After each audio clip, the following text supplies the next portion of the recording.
The US water sector looks much like a giant Rubik's Cube right now. In fact, here would be some of the tiles. 63 million Americans are potentially exposed to unsafe drinking water. 1/3 of US drinking water and wastewater operators will be eligible for retirement in the next 5 years. PFOA was determined in 2022 to be 100,000 times more toxic by the US EPA than they thought in 2009. There are 1.7 million water professionals in the US. 85% of water and wastewater utilities have 3 or fewer employees. Pipes in excellent condition went from 69% in 1980 to 33% in 2020. Very poor ones went from 2% to 23%. The country features 51,000 water utilities and about 16,000 wastewater utilities. Treating PFAS would cost $370 billion. 2.2 million Americans have no access to water at all. The American Jobs Plan proposes a $111 billion investment in water infrastructure, and ESG assets will surpass $41 trillion in 2022 globally. These styles are pretty mixed today, yet we might be at a turning point. What would it take to solve the riddle? Where can we act first? Who can help?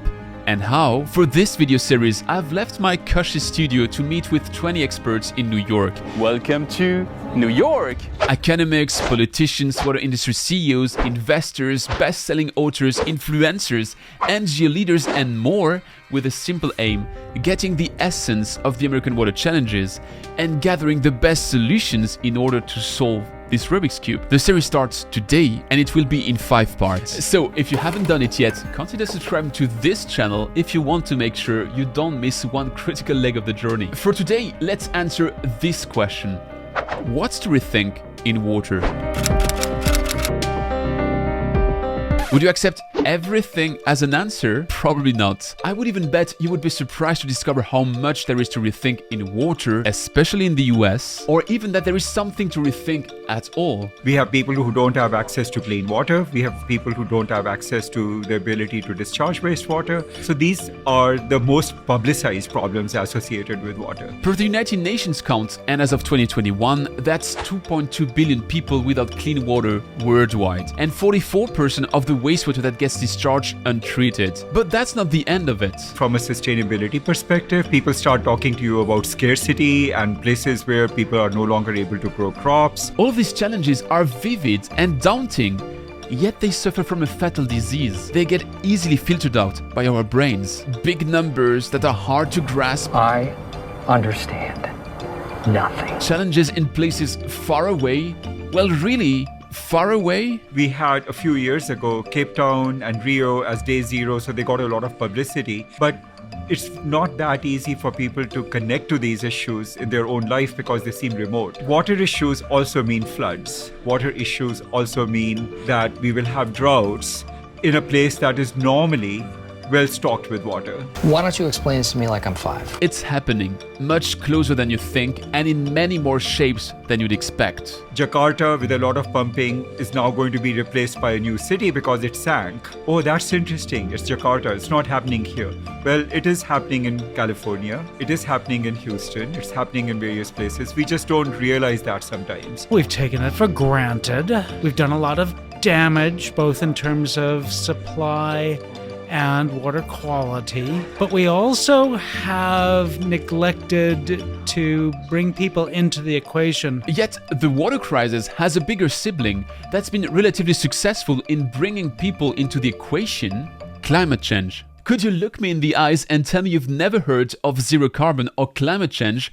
I hope not, unless you have a much better poker face than Lady Gaga herself. This conversation is truly related to environmental justice and how it's a conversation that's getting picked up when we talk about climate change. It's not getting picked up as much when we talk about water resources and access, however. The link between siblings rapidly gets apparent, though. That intersection of aging infrastructure and climate change is creating a level of unprecedented awareness around the world, but we need to move people beyond fear, because fear paralyzes. It causes political division, and we do not need that at this point in time. We need to get away from our communities and silos and think across different organizations and different businesses. So, would you now agree with me that there is something to rethink in water? I'm sure you do. And when it comes to what we have to rethink, we start identifying patterns. We have to rethink what the problem really is with water. Yes, there are broken pipes, and yes, there are systems that don't work particularly well, but to resolve the challenges in water, it's really three-dimensional. So yes, broken pipes. The second dimension would be what I'll call broken economics, right? Or the inability to see the water crisis from the true economics that exist behind it. And the third is policy, public policy, or broken policy. Let's start with these broken pipes. The Environment Protection Agency regularly surveys the US infrastructure, providing us with an overview of the current state of the water system, but also how it evolves over time. And it's unsettling. In 1980, 69% of the drinking water pipes were classified as excellent and 2% as very poor. In 2020, only 33% made it to excellent, while the very poor proportion had been multiplied by more than 10 to reach 23%. This is the worst! To give you a sense of the challenge, over a quarter of Philadelphia's piping infrastructure was installed in the 19th century, and recent construction works in downtown Manhattan excavated wooden drinking water pipes from the early Aaron Burr, Alexander Hamilton times. When we look beyond the anecdote, we start realizing the size of the challenge. There's 5,000 water utilities that have been abandoned, that are not doing well in generating polluted water to 21 million Americans. What do you mean by abandoned? They ran out of money. There's 52,000 water utilities in the US. Many of them are little and they don't have a lot of capital, and they run out of money to continue to upgrade their little water utility. According to Maura Allaire, Hawei Wu, and Upmanu Lal, in a 2018 study, 63 million Americans are potentially exposed to unsafe drinking water. A 2019 study by the Natural Resource Defense Council, Coming Clean, and the Environmental Justice Health Alliance even removes the potentially adverb by showing how almost 45 million people receive water from 5,634 water systems, with a combined 23,040 health-based violations over just 3 years. That figure is picked up in Dig Deep's Closing the Gap report, co-written with the US Water Alliance. And they are adding another astonishing statistic. At Dig Deep, we're focused on the 2.2 million Americans who don't have any access to water or wastewater services at home. And I think it's not so much about rethinking, it's about thinking maybe for the first time about these Americans. But wait, when the world's largest economy leaves so many citizens on the roadside, isn't it a sign of broken policy? Let's find out. The 15th June 2022, the EPA published a new drinking water health advisory for PFAS chemicals. Oh my God! Okay, it's happening.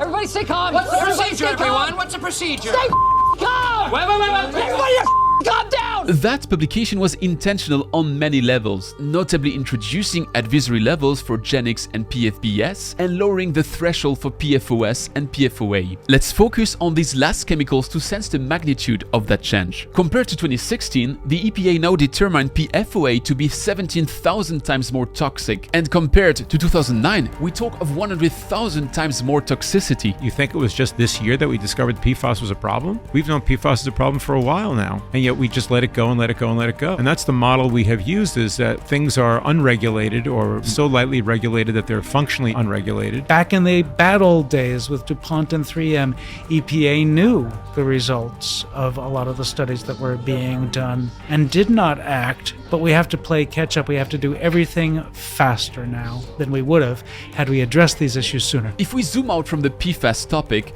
the picture that reveals is twofold. First, policies have been lagging behind for a while, and second, even when policies tend to catch up, they are still lousily enforced. We have the worst of both worlds in America. We have these 50,000 plus utilities. We have a lot of regulations, and the EPA can't not possibly speak with more than a handful of utilities per day, per week, per month, per year. And so therefore, a lot of them just sort of are floating along as if they have no supervision at all, so that the regulatory regime is theoretical, not practical. But why would policies be so loose if water is so essential for life, economic activities, and safety on all levels? Are you serious?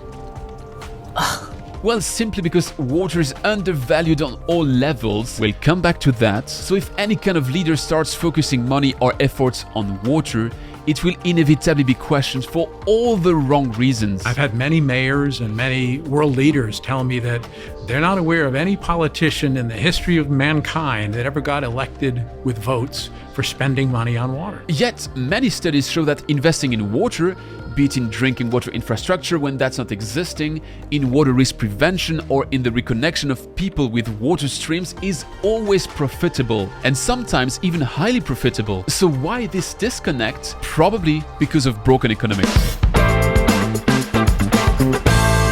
What is this misunderstanding about the economics of water? That's a great question. And I think that's the single issue that creates all the other problems. And the answer to that is that most people perceive water to be free. Very few people actually understand the true value of water. I talked about many studies just a second ago.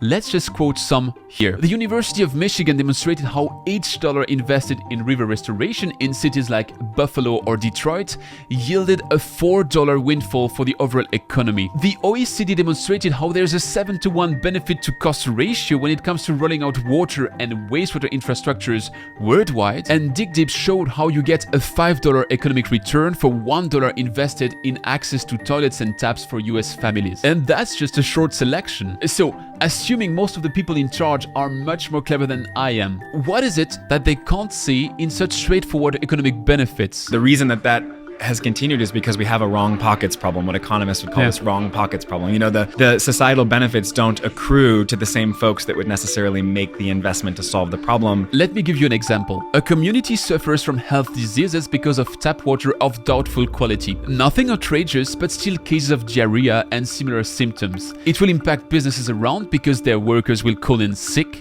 Some others will lose time to boil water or travel around to get bottled water instead at a higher expense. School time will be lost, impacting the community's long-term prospects. Hospitals will have slightly higher occupations, and so on and so on. Now, if the local water utility steps in and invests in solving the problem, the overall community will swiftly measure the benefits.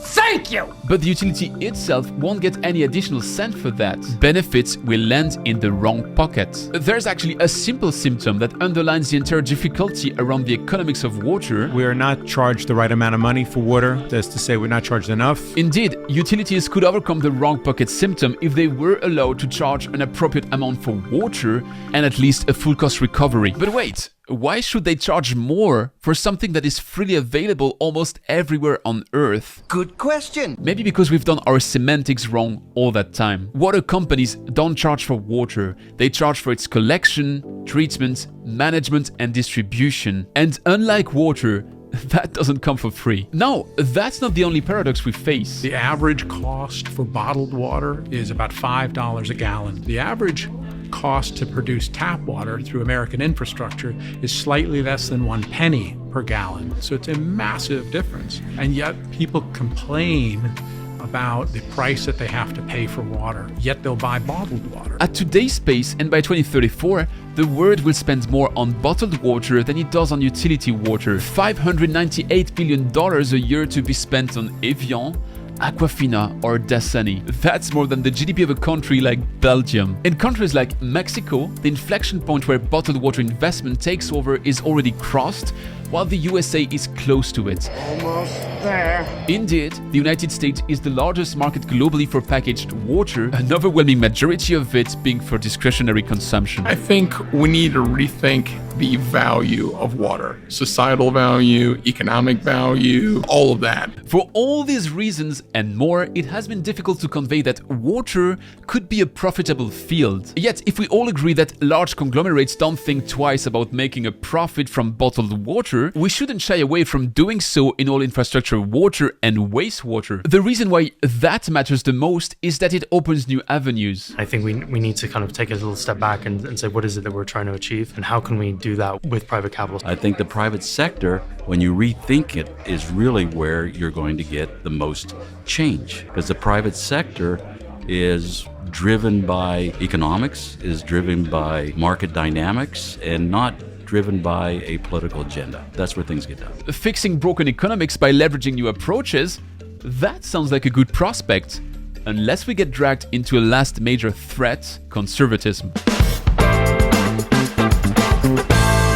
You can't think of another industry, transportation, education, the military, publishing, I mean, you name it, where there hasn't been revolutionary changes in just the last 20 years, and probably several revolutions in the last 20 years. And yet water, we tend to be doing what we were doing in terms of municipal water, we tend to be doing what we were doing 75 and 100 years ago. And in terms of agricultural water, lamentably, we're doing what we were doing thousands of years ago. Sure, the water sector is conservative for a full set of good reasons. You don't want to play with your users' health, and cities like Flint have bet to know that changes that weren't thought through could have dramatic consequences. Yet, there's also that well-known saying that insanity is doing the same thing over and over again and expecting a different result. The reality is that we live in a changing world where water scarcity, aging infrastructure, intensified urbanization, and all the other drivers we've been listing so far change the name of the game. So it might be time to adapt the rules as well. Should we do what we've done in the past, or should we think a little laterally? Because we are evolving so quickly, we can't rely upon traditional technology or traditional systems. We need to embrace the new technology we have, because what that will do is allow us to be more adaptive to what we have to face in the future. Indeed, new technologies in water often aren't that new when you look at them.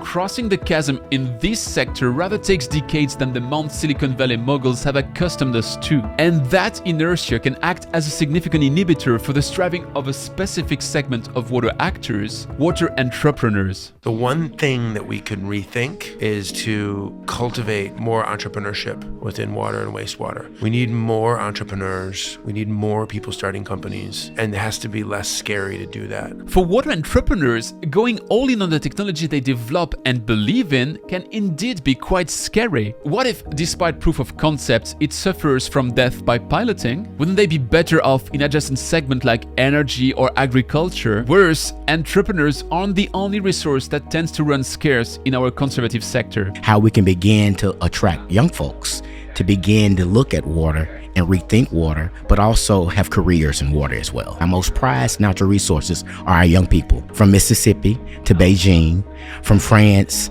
to California. We have to look at young folks across the world. There are about 1.7 million workers in the extended water sector in the US, but that number may soon go down. Indeed, the 53% of water workers that have high school diplomas or less may well get paid up to 50% more than the national average for similar profiles, but the attractivity of the sector remains low. The 85% male, 66% white demography also rounds up with water operators that are, on average, about 5 years older than the national median. In 2016, when polled for Brookings Report, many utilities had shared the same alarming message. They were facing up to 50% vacancies combined with a lack of public visibility that wasn't drawing for a better future. So let's conclude here the first leg of this video series.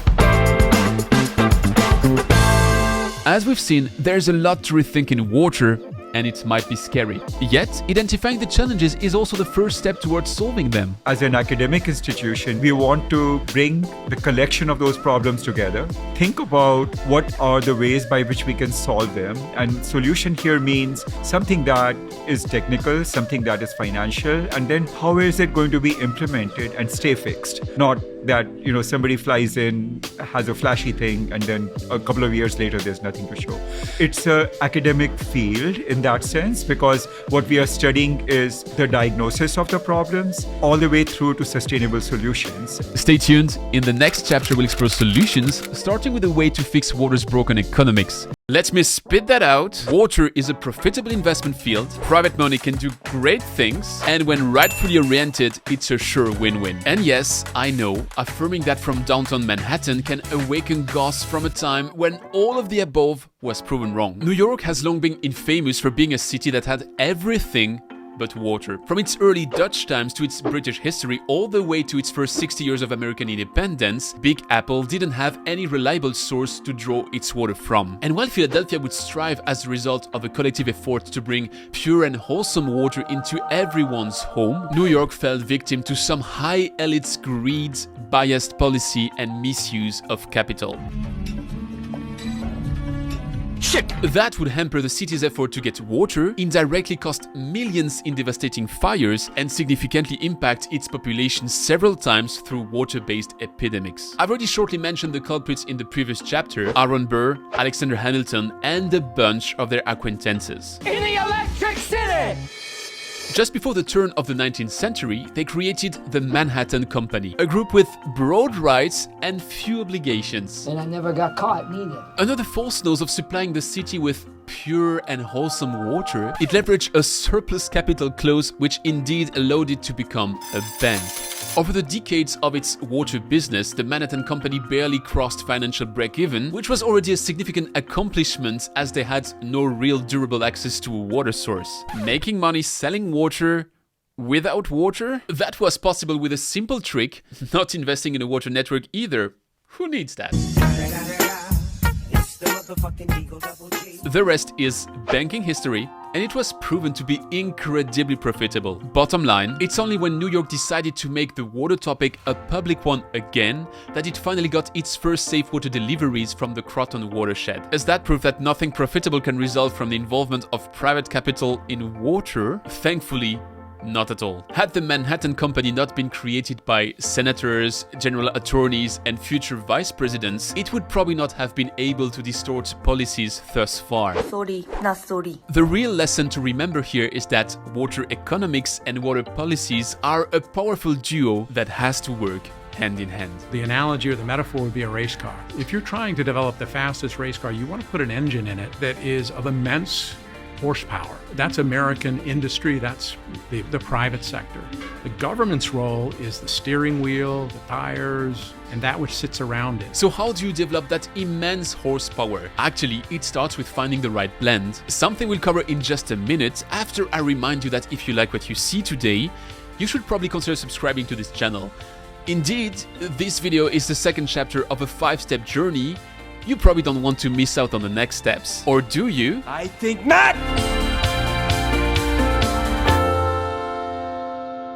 When you think of it, if handled right, tap water has a strong value proposition. Tap water is clean, reliable, healthy, on demand, and it has a profound price differential. Less than 1 penny a gallon versus $5 a gallon. So if the American water utility industry can make the marketing value proposition pitch that you can trust your tap, that it's going to be reliable, it's always going to be healthy and of high quality, it will win the battle. You know that. In marketing terms, a strong value proposition leads to a good market share, great service, happy customers, and ultimately profit. Now, that path isn't always so straightforward. You really have to handle water right.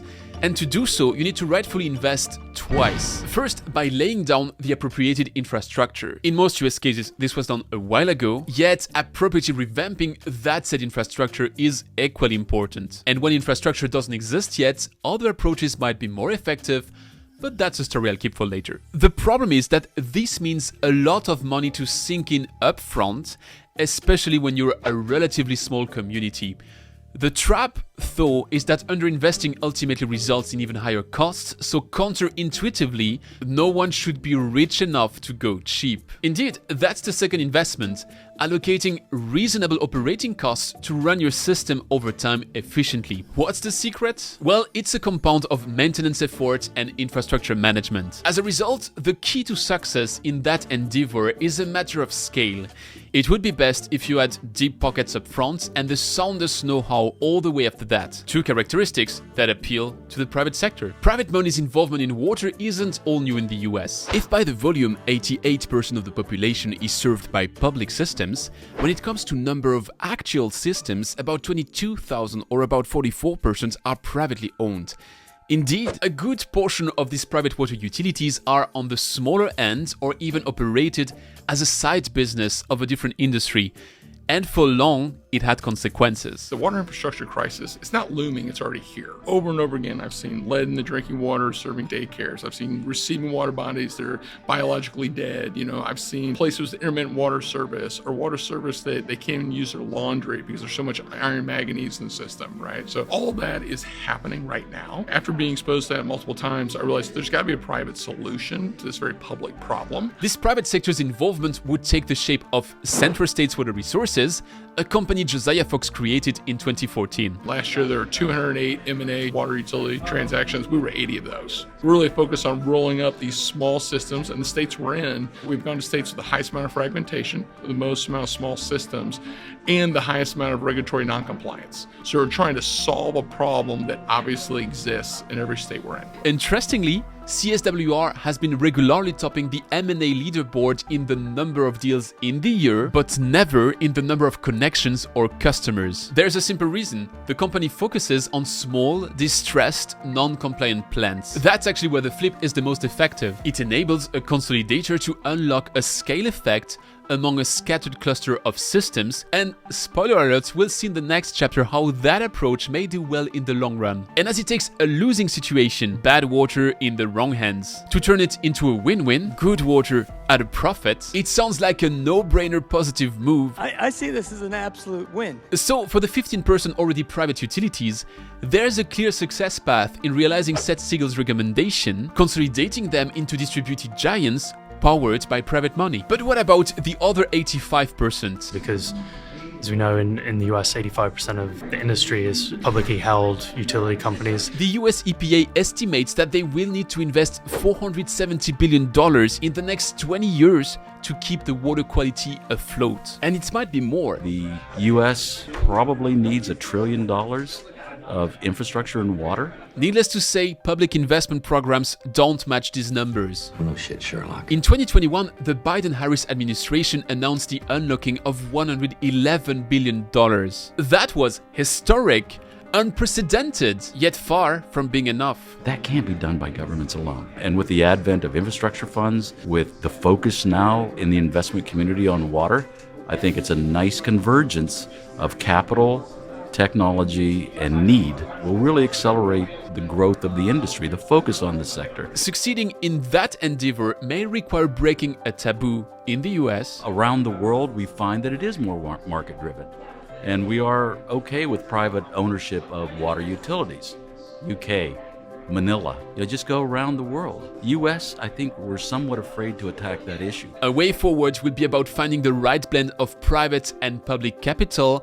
Or said differently, it will be about private-public partnerships. I think we're gonna be friends. And when I'm with friends, I like to have fun. Will these PPP players still be the same as the private consolidators? You know, obviously we're a privatization play, so we're a pure play water and wastewater utility, investor-owned utility. We'll see if that gets traction, because these small municipalities don't have the cash flows to do the improvements that are necessary.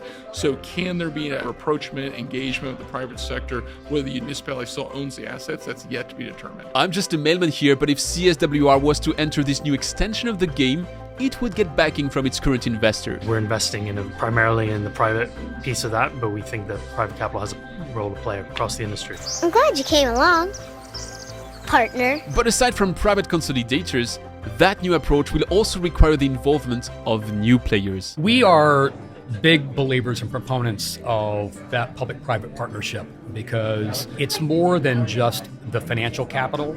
It's aligning objectives and measurements of success for a community beyond purely the financial metric. Multifaceted partners have skin in the game together to drive success. I think that it also reduces oftentimes the noise, the conflict that is based upon legacy or the past rather than fact. And I think it can galvanize. This partnership can come in many shapes, but the conventional approach is to have a private company financing upfront an infrastructure asset against a revenue-based contract that repays it over time, typically 15 to 30 years. Before the popularization of PPPs, a public body designs a new water infrastructure, with private companies then bidding on it, building it, and transferring it. But according to Public Works financing research, adopting design-build approaches where private companies were allowed to submit their own designs enabled the US water sector to save 39% on capital. And adding a third initial to the acronym with Design, Build, Operate enabled a further 26% reduction in life cycle costs.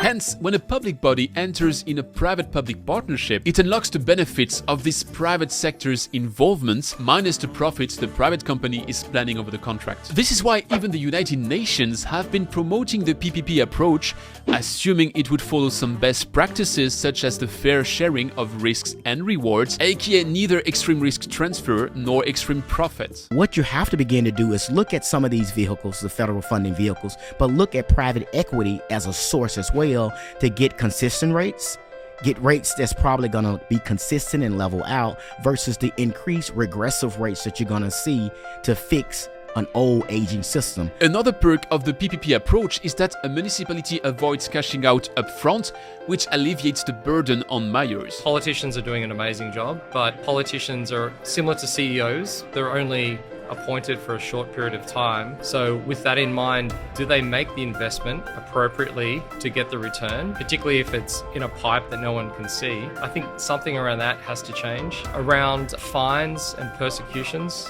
we don't want industry to slow down and we don't want the industry to be scared of making a front step forward, but we need to penalise those that are doing it in a reckless manner. So a reckless manner is not thinking about the community or the people that they serve. Now let's face it, PPPs also come with a bad rap. The mechanism may have been overused in the 1990s on projects that were probably too broad and left a lot of space for the reckless manners James alluded to. There are many, many, many examples of success of this around the world. Far more successes by a factor of exponentially than any failures along the way. It doesn't mean it's always perfect, but it has proven itself to be a significant alternative. These successes have led PPPs to jump by a 146% increase between 2020 and 2021 in the water and sanitation sector worldwide. Another sign that the tool, when used right, is a clear asset in water management's toolbox. Now, as promising as the private consolidation and the private-public partnership paths may be, they won't solve the world alone. Public-private partnership has proven itself to be a significant alternative. It's not the only alternative for funding, but it is one. There have always been private-public partnerships, but I think right now, due to the systematic issues that climate change and water pose, these solutions can't grow in isolation. This is where a third mechanism comes into play: government funding. The second, in my view, is much more federal money, whether it be in the US, whether it be in Europe, whether it be in China, where there's large infrastructure funding discussions happening. Obviously, I may not be objective, but when I look at the return on investment, both economically and socially, of redirecting more of those dollars to water infrastructure as a basic human right to have access to it, and the impact it has on economic value of businesses when they're facing water stress, I don't believe that we're putting enough money that's already been approved in the overall infrastructure packages. Not enough that money is being directed towards water. This speaks to the dichotomy I was alluding to earlier. We need $1 trillion and we get a historic yet insufficient 111 billion. But why should more money come from governments when I demonstrated earlier that investing in water was profitable? Why wouldn't infrastructure funds foot the bill? It's actually a matter of wrong pockets. We have a wrong pockets problem, what economists would call this wrong pockets problem. You know, the societal benefits don't accrue to the same folks that would necessarily make the investment to solve the problem. And in the US, in most cases, that's either municipalities leveraging federal funds as loans or forgivable grants that they have to prove their eligibility for, or it's private water companies who are economically disincentivized because of this wrong pockets problem from extending these systems. On the other end, more state money would push us into the next challenge.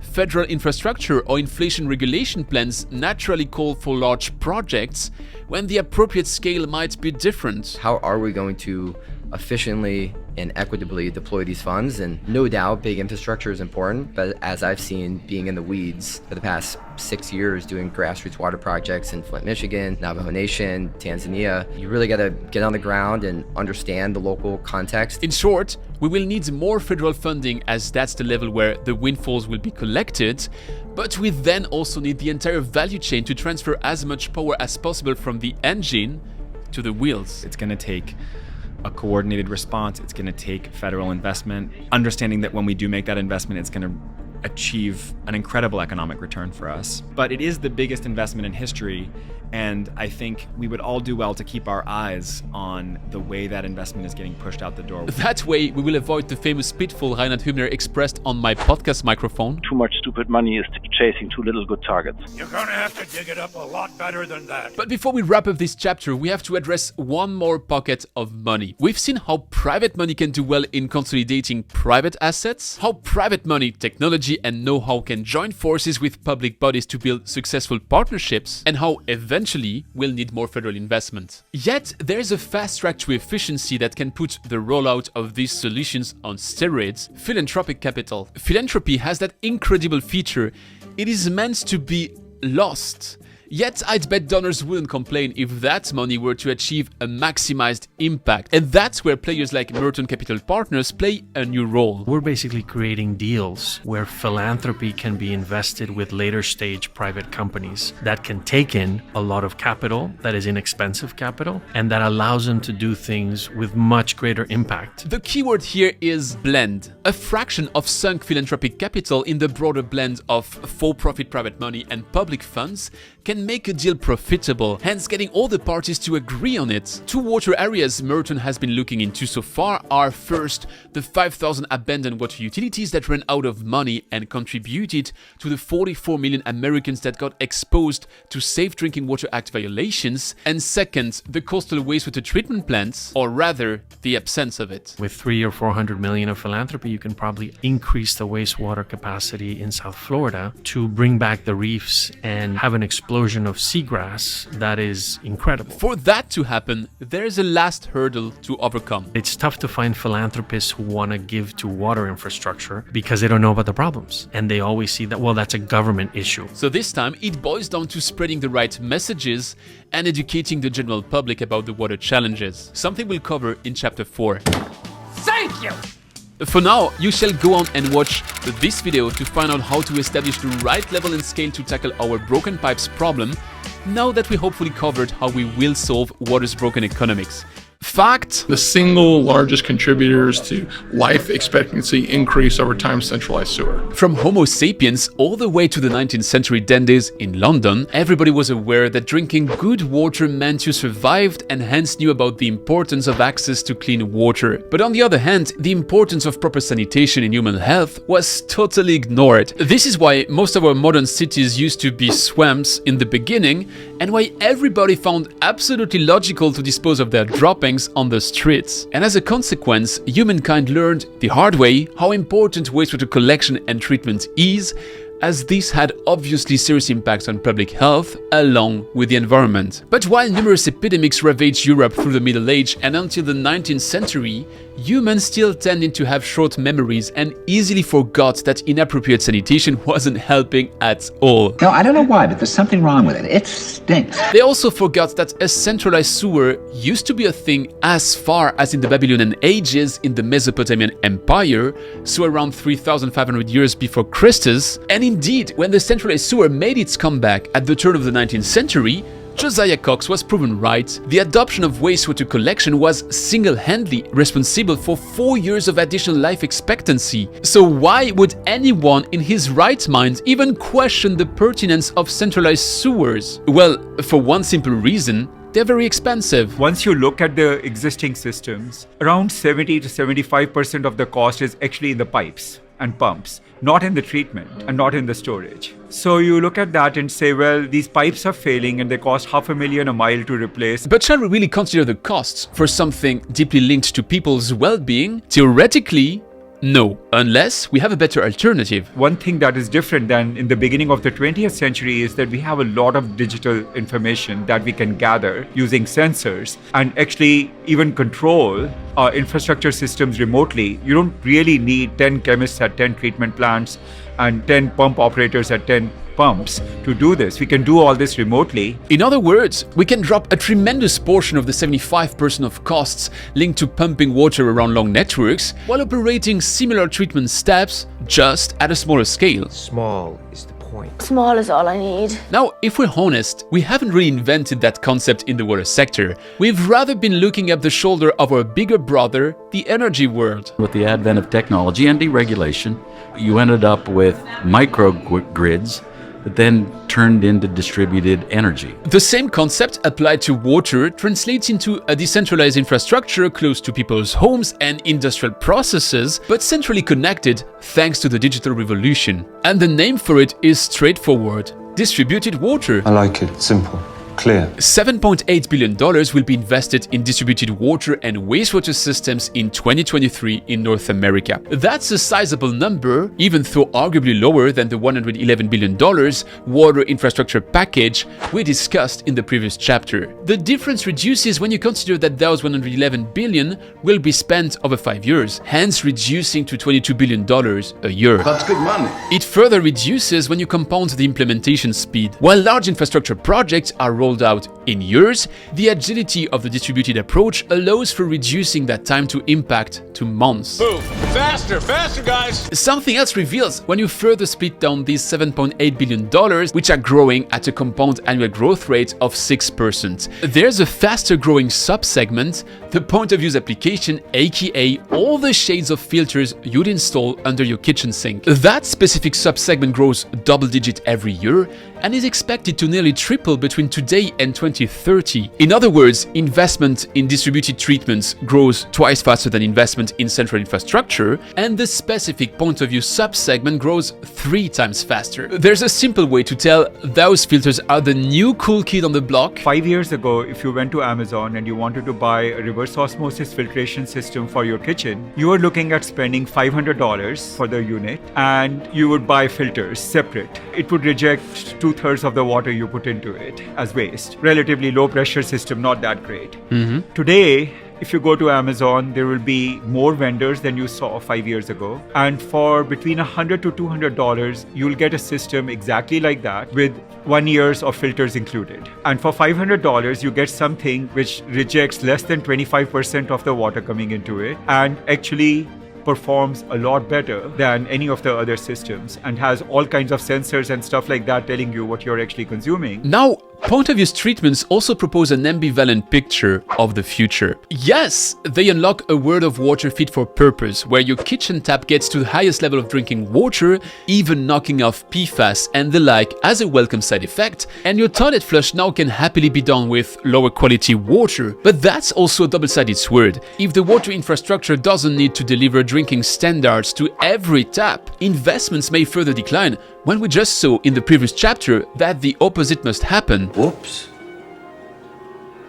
Whoops. Did you say whoops? And central networks being slowly abandoned to turn into the post-utility era isn't exactly science fiction. India, at this point, there is no household which is middle class and above that does not have a reverse osmosis system in their kitchen. These radically decentralized treatments hence potentially offer a better service level at a lower cost, but with possible class discrimination, as all households won't invest in it at the same speed and won't always maintain it appropriately. Is there a better offer? Sure, we can imagine workarounds. Speaking now very fancifully, very Jetsons-ish future, but we could very logically have a situation there where somebody comes knocking on your door and says, we've noticed from our internet chip that you haven't changed the filter. Is there a reason for that? I don't want to be too big brother. If somebody wants to toxicize their system, they should be allowed to do that.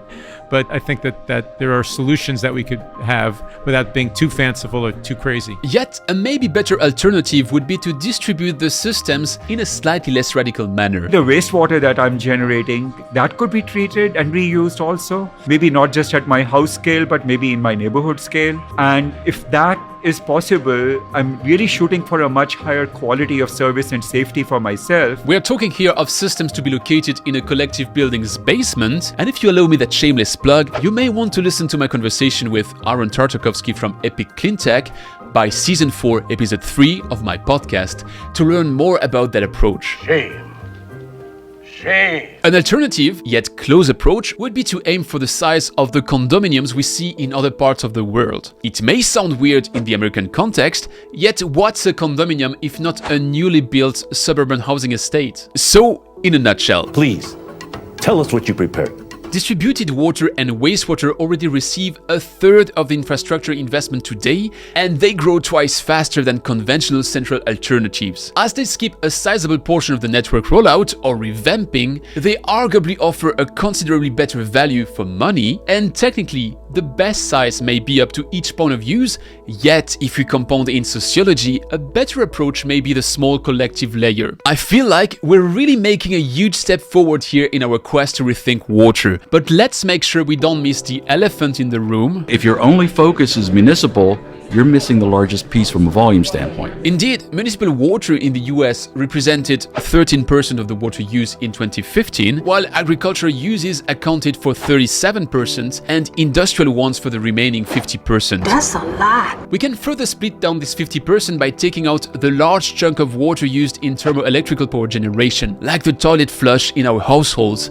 That water just needs to exist, not really to be treated to a high standard. And the same would be valid with irrigation water in agriculture. And in the remaining waters used in industrial processes, but also aquaculture or mining, there is a fascinating trend to observe. Between 1985 and 2015, the volume of water abstraction was reduced by 43%. How's that even possible? Well, sure, some industries have moved out of the US, and some others have become more water efficient. But the big chunk of that reduction is linked to water reuse and recycling within industrial facilities. Both are driven by environmental regulations and limited availability of freshwater resources in some areas. Well, necessity is the mother of invention. As these constraints are here to stay in the new realm of climate change, that trend will keep on developing. Pick an industrial system. I don't care if it's a chip manufacturer, which, by the way, we worry about chips. 60% of the chips come from Taiwan. They're having their worst drought in 60 years. Wonder why there's a chip issue. With all these drivers,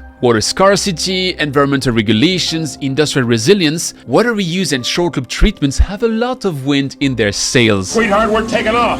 Remember the $7.8 billion distributed water and wastewater system investment I mentioned earlier in this chapter? Well, 65% of it is going to industrial systems. Now, that doesn't mean either that industrials suddenly all became water and wastewater treatment experts. Their core competence remains in their industrial tool. So how can they ensure their water safety? Simply by establishing private-private partnerships. That doesn't exist. Okay, that term doesn't exist. I totally made it up to reflect on the private-public model we discussed in the previous chapter, but still, the principle remains. A large entity, the industrial player, delegates the water topic to a specialist, a water industry player. It's now an operating expense on a long-term contracted basis. You take it away from, I have to worry about this system from an operating standpoint, to a CFO type decision as far as whether to outsource or not. And I use outsourcing generically. I mean, you can call it integration, you can call it EPC, you can call it anything you want, but it's taking assets which would normally be inside the fence and turning it into a third-party contracted. Industrials that follow that route prove to get better water resilience, environmental compliance, and overall integration within the community. What? You think that's not an industrial's first key performance indicator? Well, they get their water and wastewater sorted at a better cost, too. But wait, if distributed approaches get widely adopted, what does that mean for the existing networks and infrastructures? Is it a sunk cost that can't be valorized anymore? Not really. There's still value to extract from our century-old workhorses. Climate change's effect on the water cycle actually doesn't stop at water scarcity. It also comes with more extreme climate events with higher frequency. In that context, cities will not only have to mitigate the periods of drought, the famous day zeros we've seen in Cape Town, Chennai or Sao Paulo, but also deal with increased floods. Nature-based solutions represent a potent complement to existing grey engineering approaches, yet they won't be suited in every context. Think of New York City. Where would you build the next green space on top of Central Park? We don't have storage in a place like Manhattan, but we have an extensive sewer network, which is large pipes. If you think about storms, the storms move from south to north, or the storms come in from the east and go to the west. So if we were to start thinking about where is the water coming into the sewers and where is it going, Montreal has already done some experiments where they have gates and pumps. The sewer system itself is being used for storage. So where at the moment we don't really have that much rain coming in, water is pumped from other areas to those sewers and around in other ways. Guess what that builds up for? Exactly. Distributed sewer management with several decentralized pump and gate stations and one centralized digital layer that follows meteorological trends and predictions to actuate and automate the network. In the end, it's not about opposing the centralized approach to the distributed one. Both assets have perks and limitations. Leveraging the sunk cost of the one while redirecting more investment and beefing up the second will deliver an amazing synergy that finally allows the rethinking of water and not disrupt it. And now that we've agreed on the problem and examined how we may fix the broken economics and the broken pipes, remember, that was our previous chapter. It's time to get to the last question that matters. How do we get the ball rolling? Well, that's right here, and I'll wait for you with solutions in the last chapter. What do Survivor, Fear the Walking Dead, or Next and Afraid have in common? Well, as soon as survival starts, they look for water. It's literally the first thing a human does when returning to his primal instinct. How do we bring that sense back into the life of 330 million Americans? That's the question we'll try to answer with my first tip: better communicate about the water challenges. Oh, bravo, that's so easy. It's a pity no one ever thought of it before a French genius suggested it. You sound angry. I'm damn angry. I know, don't be mad. Take a breath. Let me explain. To get a sense of what we're discussing here, see what a student I met in New York shared. Water is an issue that people don't realize is a problem, or they don't realize how complicated it is, and they also don't realize that there is a whole industry invested in trying to make things better. I think the industry is not intentionally closed off. It's harder to find, especially now that we're in Climate Week. A lot of my classmates in school, a lot of times they talk about energy, they talk about carbon, they talk about the renewable transition, some of them talk about reducing waste. Like, those are all incredibly important conversations, but admittedly, they get way more attention than the water conversation does. We get it, the water sector is lame at communicating the challenges it faces, but to quote Mark Zuckerberg, don't be too proud to copy. Why would we always want to reinvent the wheel? Let's just apply what worked for other sectors and verticals. Look at climate change mitigation. Its zero carbon rallying call is known to everyone. Where's our equivalent for water? If we find it, Michel Alderou's ask will come true. Hopefully in 10 years, people will get like why water is like something essential, and not just like the water we drink, but also it's like the water infrastructure and everything around it. Number 2, explain how the private sector can and is willing to help. One risk with the daunting water challenges we face is to give people the impression that it's a lost cause. Doom and gloom only work to a certain extent. We also need hope. So now imagine that a significant portion of the solution comes with a bad rap. People have seen Netflix's Rotten and are now convinced big water and the private bottled water moguls are the devil's reincarnation. Hello. You know what? It may be. I honestly don't know, and don't bother, because private capital's involvement in solving the water infrastructure, quality and delivery challenge is an entirely different topic. There is also a knowledge gap or educational gap around private capital. We have to know where we're starting from. I've often been very quick to dismiss the role of the private sector. I've often been led to believe that the privatization of water is inherently and unequivocally harmful. It is going to limit access. It is going to make water more expensive. And indeed, those are the kind of things we hear on a regular basis. While I was in New York, I got contacted by the Epoch Times to comment on private capital's rampant takeover of America's water. Okay, now that's scary. Bonus points if it were throwing money. All concerns are always legit. I believe having a critical eye is always beneficial. Yet, one must also remain objective. The recent catastrophes that hurt the American water infrastructure had much more to do with the repeated public underfunding and natural disasters than with a greedy private sector taking over. People are afraid about this consolidation issue. What happens if this leads to monopolization? What happens if it leads to corporations taking advantage of us? And I said, why would you necessarily think that it's all or nothing? As James Rees and Seth Siegel suggest, we will have to keep explaining how it will take a village to solve the mess we're in, and that the private sector is an essential stakeholder in this village, willing to do its part. I hope I can convey that message as efficiently as the Rethinking Water conference did for some of the students I met. But listening to the harsh realities of the water sector or water infrastructure is extremely underfunded in the United States, and one way to overcome it, like very pragmatically and feasibly, is by privatizing elements of it. And I think that was a hard pill to swallow, because it's acknowledging that what I've been told in class might be wrong. Now, to spread the message, we may also need to, number 3, Get better at communication. There are a lot of people working in water. There are 1.3 million Americans who work in water, but there are not a lot of water people who are writers and speakers. That's absolutely true, and it is probably not so much of an issue as Seth Siegel and his peers are doing a terrific job at representing us on these bigger scenes. But that doesn't prevent every single of the 1.3 or 1.7, depending on the definition, million water professionals from contributing to the communication effort. How can it be that if anyone's vegan or investing in crypto, all his relatives know about it, while people living with water professionals still believe water appears by magic at the tap and disappears when we flush? I'm being extreme on purpose, but there's pride to have in providing 330 million US citizens with reliable, pure and wholesome water, and in protecting the environment with state-of-the-art wastewater treatment. That's step one in better water communication, global sector advocacy. But it doesn't stop there. We found people couldn't access a lot of the wealth of data that was out there on climate information. And so it's not just a rethinking of how do we do our operations, but also how do we access the data, how do we use it, and how do we start manipulating it for the future to figure out how to actually put it into action. That's step two, more and better transparency. There is hardly an element that's as closely tested and monitored as drinking water. Why is it still so difficult for an end user to know about it? And that's just the tip of the iceberg. Digital tools are ready to help. It's about time to reap their benefits. Number 4, get better at marketing.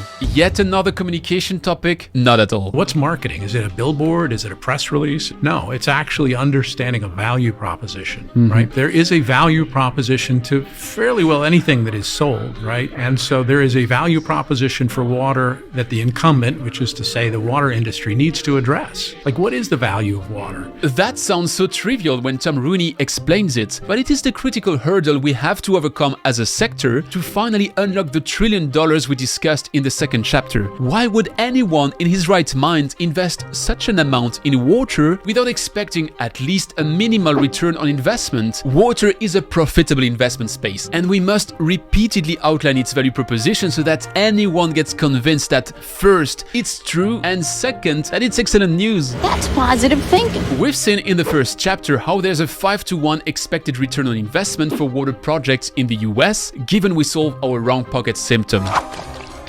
Sorry, wrong pocket. And if everyone agrees, there's a value proposition justifying a 500 times more expensive bottled water without a phone. It shouldn't be impossible to do the same for tap water. Number 5, increase the water sector's attractiveness. We've seen how money is not the only good we struggle to attract in the water sector. We also face a silver wave. Yet, there are incredible stories to write about the coolness of our sector. On the material side, it's one of the best paying sectors for the lowly qualified workforce. According to the Brookings Institute, it pays up to 50% more to workers at lower ends of the income scale. Not too bad. Not too bad. But there's more. Starting a water business doesn't require a marketing makeup to turn a candy into a vitamin. As a standard, almost every water business is by definition a painkiller. And what's cooler than explaining to everyone that you simultaneously save their lives on a daily basis by providing safe drinking water, you save their jobs by ensuring the American industry stays water and climate change resilient, and protect the environment and its natural services by treating wastewater. Oh, I see. Silicon Valley's cooler. But is it really? You got a lot of folks getting in the tech industry. But if you're gonna digitize and rethink water, just like folks have iPhones and Samsungs, we need people to be thinking about water and wastewater at the same scale or even greater. And unlike Amazon, Twitter, or Facebook, our sector isn't firing anyone anytime soon. You mad, Tim Cook? I could not be happier. Number 6, empower a new generation. On the same line of thought, we need not only to attract people to the water sector, but also to get young people. I know that sounds weird, but I mean... Let me explain myself. First, as we've just seen, because we simply need more workforce, but also and above because we need a fresh breeze, mindset, and rebalance of the age pyramid. We need universities around the world to begin to offer scholarships to young folks to get into the water and wastewater industry. You're also gonna need, even at a local level, whether it's mayors, youth councils, or even in high school and elementary school, to begin to talk about the importance of water. I've explained how solving the water challenges will take a village. Universities will have to play their role in this village. Tell the communities they deserve better, and tell the communities that the university will support them in seeking to achieve better, and then working with the agencies to say, you're going to deliver better. If we follow the traditional approach and climate change doesn't impact us beyond what we expect, we need $1 trillion to bring the system in balance. Yet, that's two strong conjectures, hoping for climate disruption to go as planned and betting on $1 trillion when a once-in-a-lifetime infrastructure bill just capped at 10 times less. A way to take control of our destiny here may be to double down on innovation, speed of adoption, and replication of best practices. Who better than the young generation to help achieve precisely this? Number 7.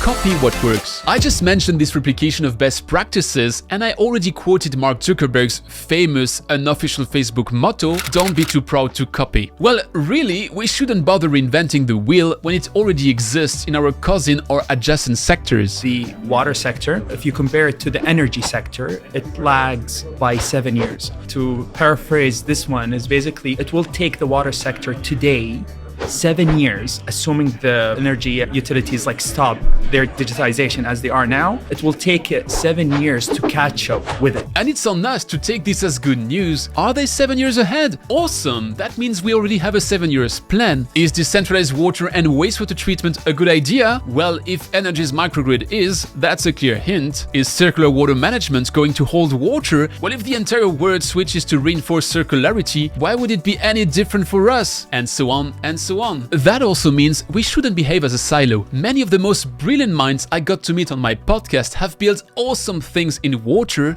coming from an adjacent or sometimes even entirely different sector. That's not a threat, that's a blessing. Number 8. Walk the talk.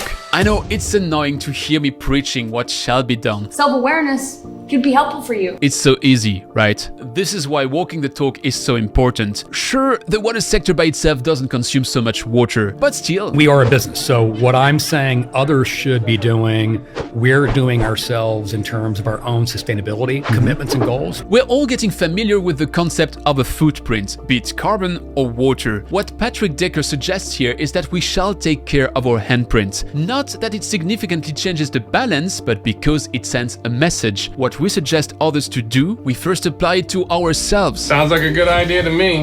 Number 9.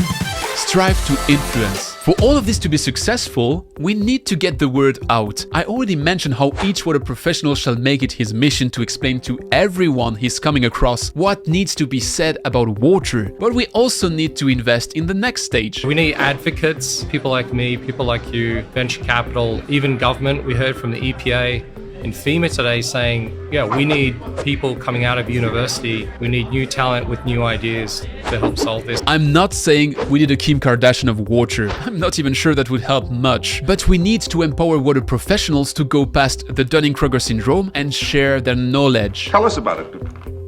Tell us the story. The water challenges won't solve themselves all alone, and governments, corporations, or trade associations won't succeed on their own. We need each of us to surpass our fears, overcome the apprehension to speak up, and tell the world what we know best. There are solutions to these daunting water threats. Thank you! To that extent, we shall get inspired by approaches like Seth Siegel's. I never wanted to write a book about, oh my God, the world is falling apart. I wanted to write a book about, oh my God, the world is falling apart, and here are the solutions. Doom and gloom have their merits. It's an opportunity to open everyone's eyes. But once they're open, we have to also show solutions. And we know plenty, as I exposed in this entire series. Good news, it turns out that Rubik's Cube is possible to solve. Yes, the tiles are mixed, and yes, it might sometimes be quite intricate, but there is a path to success. First, we have to acknowledge the challenge: the broken infrastructure, broken policy, broken economics, and the sector's conservatism. But that's not a definitive doom. Each of these challenges comes with its own solution. If we fix the broken economics, we will have the leverage to fix the broken infrastructure and prevent it from breaking further. And if policies get installed and enforced, the economic layer will have its ideal counterpart to grow sustainably. Now for the conservatism, I guess if you've watched me thus far, you're probably part of the sector's fraction that wants to move the needle and get things done. Let's not worry too much about the others. If we're convincing enough, they will follow our steps. We can do this, right? I'm sure we can show them an example of good manners to take back with them. Let's prove to everyone that water can be a sustainably profitable field where the right blend of the right capital can make the most impact. Private capital and private know-how will do miracles if allowed to, while public means will round it off, supported with new approaches like philanthropic involvement when needed. None of these sources have the power to rock the boat all alone, but blended, we know them to be unstoppable. Will tomorrow's infrastructure resemble the existing one? Probably not. The word's digitization also opens new perspectives for the water sector, and from point-of-use treatments to point of entry or distributed assets, one thing's for sure, the solution will be widely decentralized. This doesn't mean we shall disrupt what works. The system will simply evolve over time and tend to that new equilibrium where water fit for purpose will be produced much closer to its users. To get the ball rolling, we will need to become world-class at communication, marketing, and education. I guess it boils down to allowing us to influence the world we live in for the better. Again, if we walk the talk and bring a new generation on board, I don't see anything preventing us from striving in the future. Yet, the water world is a moving target, and it keeps evolving under the influence of a lot of internal and external factors. So if you want to keep up with that wind of change, I'd be happy to support you. Just subscribe to my podcast, shameless plug, and I'll have you covered. Yeah, you better do that. These final words conclude over 6 months of intense work on the rethinking the American water scene shall undergo. I hope you've enjoyed hopping on that journey with me. If you did, the best reward you can give me is to subscribe to this channel. I'm sure you will help me spread the word, so let me conclude with these last 2 words. Thank you.